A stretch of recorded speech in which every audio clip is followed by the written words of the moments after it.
Good morning. How are you, brethren?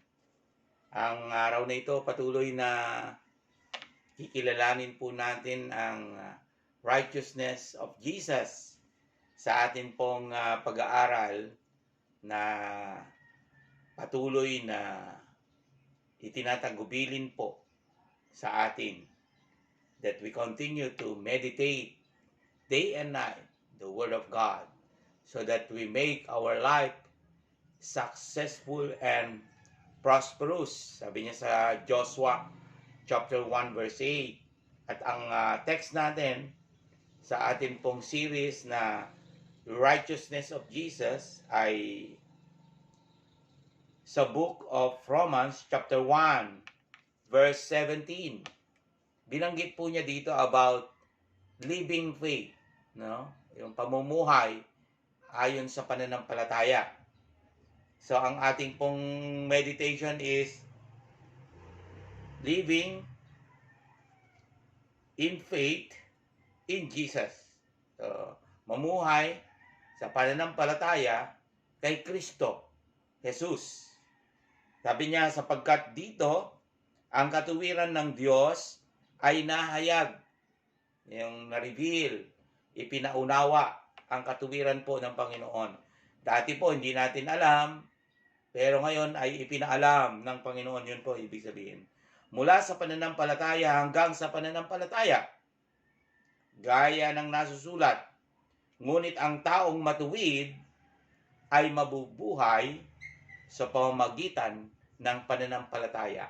Pagka tinanggap po natin ang Panginoong Yesus sa ating buhay, ang tawag na po sa atin ay tayo po ay mga matutuwid na tao ng Diyos. Righteous people of God. Yan na po ang tawag po. Sino man na sumampalataya, kahit ano pa po yung background. Kasi pagka binabanggit po yung faith, hindi po sinasabi na, kasi galing ka ng ganito. No, pinalitan na po yung life. Sabi niya ay, those who are in Christ is a new creation. Ang buhay na po natin ay binago. Hindi na po yung dati.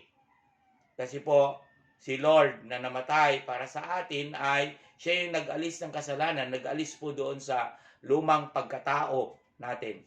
Yung luma po na pagkatao natin, ang tawag po doon ay ang buhay na makasalanan.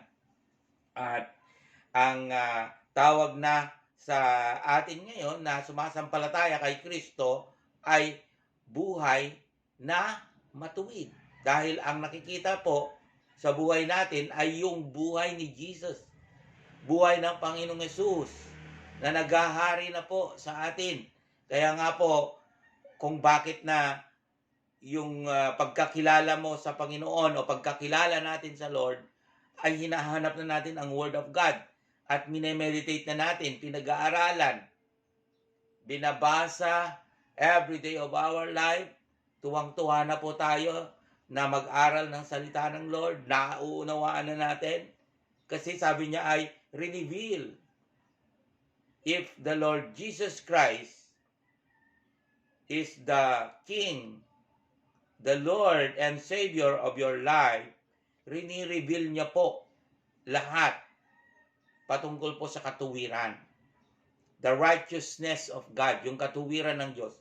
Ang katuwiran ng Diyos ay walang iba kundi po ang Bible.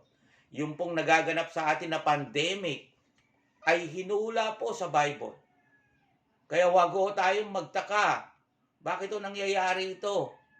Bakit bumabagsak ang ekonomiya ng mga bansa? Bakit naghihirap? Lahat o yan ay hinula.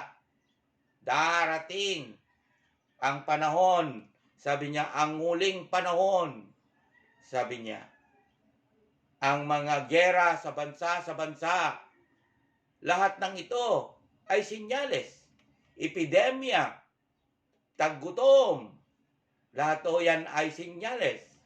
Sabi ng salita ng Lord, sapagkat yung salita ng Lord ay i-reveal niya. Ipinauunawa niya sa atin. Ipinaalam yung kanyang katuwiran. At ang katuwirang ito ay ipinaliliwanag niya patungkol sa matuwid na Diyos na walang iba kundi si Kristo Jesus na nagdusa at nagsakripisyo ng kanyang buhay para sa sangkatauhan, para sa bawat isa po sa atin. Wala pong pinipili ang Panginoon. The Lord has no hindi po siya nagtatangi. No respecter of person. If you believe that the Lord Jesus Christ was dead, namatay, at siya'y nabuhay na muli, sabi po ng salita niya dito sa Romans, ay pagka ikaw ay nanampalataya sa Panginoong Hesus, sabi niya, and Jesus, righteousness, ay siya rin po yung nagbubukas ng kaunawaan sa buhay po natin. At binanggit niya po na pagka ikaw na ay tumanggap kay Kristo, ikaw na ay matuwid, mabuhay ka. Live by faith in Jesus. Ibig sabihin po, yung basis ng faith mo ay hindi basis na kung ano ang nangyayari sa mundong ito, kundi kung ano ang sinasabi ng Lord sa kanyang salita sa Bible. Hindi ho basis na, ay, napaka tagumpay ng kanyang buhay. Hindi po yun ang basis, yung tagumpay. Kasi pwede po ang mukha ng tagumpay sa buhay ay napakaraming pera. Pero kung wala si Jesus, ay hindi niya po naunawaan ang katuwiran ng Diyos. Because si Lord Jesus ang nagbubukas ng kaunawaan para maintindihan natin ang pangatuwiran ng Diyos, at ang katuwiran ng Diyos ay walang iba na kaligtasan liban kay Kristo Jesus. Siya lamang po ang nagbibigay ng kaligtasan po sa atin. Hindi po yung talino, hindi po yung napakagandang kalagayan sa buhay. Dahil yung pong kaligtasan ay binayaran ni Lord ng kanyang buhay doon sa cross ng Kalbaryo. Siya yung nagsakripisyo. At pagkatapos ng 3 araw, muli siyang nabuhay. Yun po yung katuwiran ni Lord. Sabi niya ay anumang sinabi niya ay magaganap. Yun ang katuwiran ni Lord. Kaya po, ito po nagaganap po sa atin sa panahon ng pandemic na ito ng COVID-19 ay hindi ho aksidente ito. Lahat ito ay sinyales. These are the signs, sabi niya sa Matthew chapter 24, of the second coming of the Lord Jesus Christ. Lahat ng ito ay signs. At sabi nga po niya, pagka naipanghayag na ho lahat, ito po yung pinakahuling-huling sinyales. Pag naipahayag na po, lahat ng tao sa buong mundo ay muli na pong babalik ang Panginoong Hesus. Yun po yung pinakalas na sinyales. Ito pong mga gera, epidemya, pandemic na ito ay kasama po ito sa mga signs na hinula po sa aklat ng Revelation. Kaya po, ang buhay naman po natin ay patuloy natin na pinatatatag ang pananampalataya, sapagkat sinasabi ng Lord na tayo po bilang kumilala kay Kristo ay mabuhay ayon sa pananampalataya. Kanino? Kay Kristo. Ang basihan ng ating buhay ay pananampalataya kay Kristo. Ibig sabihin po ay nakabase sa Word of God, because the living Word of God is no other than the Lord Jesus Christ, and the Lord Jesus Christ is the written Word of God. Siya yung nagpapaunawa patungkol sa Panginoong Hesukristo. Kaya marapat lamang po na basahin mo ang Bible, i-meditate mo siya day and night for the benefit of your life, because you must live by faith in Jesus. Purihin po ang Lord sa araw na ito.